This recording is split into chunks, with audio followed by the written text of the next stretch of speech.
नमस्कार मंडळी, आज आहे नागपंचमी. आपण नागपंचमीची पूजा विधी करून घेऊयात.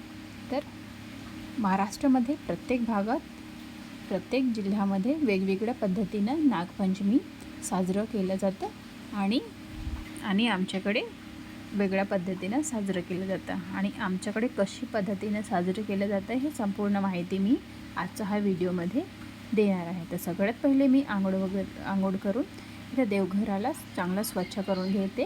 स्वच्छ करून झाल्यावर इथं ठेवलं मग कळस एका साईडला आणि लक्ष्मी गणेशची मूर्ती.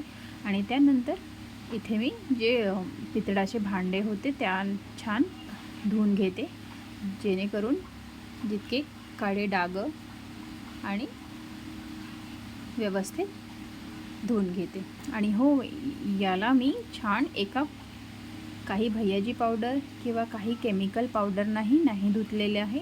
याला मी छान बनवलं होतं बेस घरचा घरी, ते तुमच्यासोबत नक्की शेअर करणार आहे. आणि भांडे पहा किती सुंदर स्वच्छ चमकून राहिले. असे तुम्ही आपल्या घरचे भांडे, मूर्त्या स्वच्छ धुवू शकता इझी वेमध्ये. तर इथे मी सगळं भांडे घासून चांगले स्वच्छ पुसून घेतले आहे. आणि इथे मी ताट रेडी केलं आहे. त्याच्यामध्ये आहे चंदन, भस्म आणि रुद्राक्ष, पाणी, दूध, दही, मध आणि साखर. त्याचसोबत आहे कापूर, दिवा, उदबत्ती आणि सोबत आहे हा घंटी आणि काही फुलं आणि बेलपान. तर यामागचं कारण असं आहे की खूप वर्षापूर्वी एका शेतकऱ्यानं नांगरताना चुकून नागिणचं पिल्लं मारली. नागिण दुःखी झाली आणि रागाच्या भारात त्या शेतकऱ्यांच्या संपूर्ण कुटुंबाला दंश केला. मात्र त्या शेतकऱ्याची मुलगी त्या दिवशी नागदेवतेची श्रद्धेने पूजा करत होती. तिने दूध, फुले आणि मनापासून प्रार्थनाही केली. तिची भक्ती पाहून नागिण प्रसन्न झाली आणि तिने संपूर्ण कुटुंबाला पुन्हा जीवनदान दिलं आणि आशीर्वाद दिला. श्रावण महिन्यातले पंचमीला जो भक्त श्रद्धेने नागपूजा करेल त्याच्यावर माझी नागदेवताची कृपा सदैव राहील, असा आशीर्वाद दिला. असं मानलं जातं की समुद्र मंथनाचा वेळी हलाहल नावाचं अत्यंत घातक विष बाहेर आलं. त्या विषामुळे संपूर्ण सृष्टी नष्ट होण्याचा धोका निर्माण झाला होता. तेव्हा भगवान शिवांनी सर्व सृष्टीचा रक्षणासाठी विष प्राशन केले. त्याचा कंठ निळा झाला आणि त्यांना निळकंठही म्हणून ओळखलं जाऊ लागला. या घटनेच्या स्मरणार्थ आणि भगवान शिवांच्या त्यागाबद्दल कृतज्ञता व्यक्त करण्यासाठी भक्त शिवलिंगावर पाणी, दूध, दही, मध आणि इतर पवित्र पदार्थांचा अभिषेक करतात. नाग हे शिवांचा अलंकार आहेत. नाग म्हणजे शक्ती, संयम, जागरूकता आणि निसर्गाची असलेलं नातं. म्हणून नागपंचमीला शिवपूजा आणि नागपूजा एकत्र केली जातात. या दिवशी नागदेवतेची पूजा केल्यानं राहुकेतूचा दोष कमी होतात, घरात सुख समृद्धी येतं, भय दूर होतं, कुटुंबावर संकट कमी येतात, शेतात भरघोस पीक घेण्यासाठी प्रार्थनाही केली जाते. हा सण आपल्या प्रत्येक सजीवांचा आदर करायला शिकवतो. या दिवशी आपण भगवान शिवाला जलाभिषेक करतो, नागदेवताला हळद, कुंकू, फुले अर्पण करतो आणि ओम नमः शिवाय, ओम नागदेवता ह्या मंत्राचा जप करतो. या दिवशी काय टाळायचं माहिती आहे का? कोणत्याही सापाला त्रास देऊ नका, जमिनीची खोदाई टाळा, हिंसक वर्तन करू नका, निसर्गाची हानी करू नका. तर इथे झाली आहे माझी शिवपूजा. जेणेकरून असं मी शिवपूजा आणि नागदेवताची पूजा करून घेतली आहे. किती छान वाटतं ज्या दिवशी आपण कोणताही पूजा विधी किंवा कोणताही सण साजरा करतो, तेव्हा किती घर आनंद वाटतो. तुम्ही नागपूजा किंवा शिवपूजा कशी साजरी केली मला कमेंटमध्ये नक्की सांगा. अशा पद्धतीनं मी नागदेवताला पण हळद कुंकू वाहिले आहे आणि त्यानंतर दिवा उजळून पूजा करून घेऊ. दिवा, उदबत्ती आणि जे मी समाई ठेवली आहे ते पण उजळून घेऊयात. किती सुंदर वाटतो, किती छान असं प्रकाशमय घर, आनंदमय घर किती असलं तर किती छान वाटतो. आणि तुमच्याकडे कसं साजरी केला जातो कमेंटमध्ये नक्की सांगा. आणि आज नैवेद्यासाठी बनवलेलं आहे मी सोजी, म्हणजे तसं तर ज्वारीचं घाटा बनवलं जाते आणि वडीची भाजी, तर माझ्याकडे रव्याची सोजी बनवली आहे मी. आणि नागदेवता आणि शिवभगवानचा आशीर्वादही घेतला. असं करून माझी संपूर्ण पूजा विधी पूर्ण झाली आहे. ही फक्त दिवसाची आहे, मी रात्रीची पण पूजा नक्की दाखवते. शेवटपर्यंत व्हिडिओला नक्की पहा. आता झाली आहे सायंकाळसाठी मी बनवलं आहे इथे नैवेद्यासाठी बनवणार आहे कढई. असा मानला जातो की नागपंचमीच्या दिवशी तवा बिलकुल गॅसवर नाही मांडावं, तर मी इथे तवाचा अजिबात वापर केलेला नाही आहे. आणि इथे मी खीर बनवून घेते तांदळाची गोड. तसं महाराष्ट्रामध्ये भरपूर ठिकाणी साजरा केला जातो, आणि तुमच्याकडे कसा साजरा केला जातो हे कमेंटमध्ये नक्की सांगा. आणि इथे मी कणिक भिजवून घेते, तोपर्यंत खीर आहे जो चांगला शिजून जातं. इथे मी तांदळाची खीर बनवली आहे, त्याच्यात टाकलेलं आहे तर साखर शिजून गेलेलं आहे. आणि त्यानंतर टाकून दूध, साखर विघळेपर्यंत मिक्स करून घेऊयात आणि त्याच्यामध्ये ओतून देऊ 1 वाटी दूध. खीरला छान मध्यम आचेवर शिजू देऊ. आणि हो, खीर थोडंसं पातळच ठेवायचं, म्हणजे थंड झाल्यावर तो घट्ट होऊन जातात. आणि इथे छान कढी पण शिजलेली आहे, पाहू शकता किती कलरफुल दिसत आहे आणि छान घट्ट शिजलेले आहे. आता इथे मी मांडणार आहे मी बटाटा कुकरमध्ये वाफवून घेते. 4 ते 5 बटाटा. आज बनवणार आहे आलू पुरी, जिरा आलू आणि पुरी. आणि सोबत इथे लाखोरीची जी डाळ होती त्याला मी 1 तास अगोदर भिजत घातलं होतं.